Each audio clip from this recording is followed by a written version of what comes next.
Hello. On Monday the 1st of February, the government announced the discovery of the South African variant of COVID-19 in several areas across England, including in Tottenham Hale in N17 Haringey.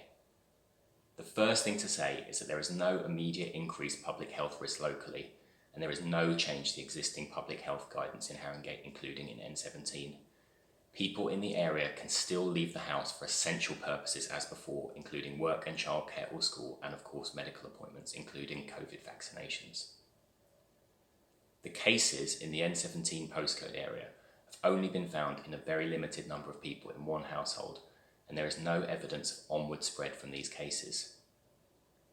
However, because the cases have no clear link to travel to South Africa, we have to help Public Health England determine if there are any other cases of the variant locally by carrying out extra COVID testing in a particular area in Tottenham Hale.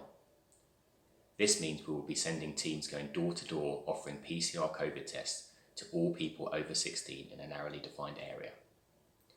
If you live in these areas, you will be visited by our testing team in the next few days, and I urge you to please take a test. These tests are seen as the gold standard and will allow positive results to be analysed with gene sequencing to determine if there are any cases of the variant locally. Like the UK variant, it is believed that the South African strand can be spread faster than the original COVID-19 virus. However, it is not thought to be any more dangerous than the current UK variant. Work is ongoing to see if or how much of an effect the UK and the South African variants have on the effectiveness of the current vaccines. Early evidence suggests the current vaccines will still work against both the UK and the South African variant. I thank you all for continuing to follow the national lockdown advice and keeping our communities safe.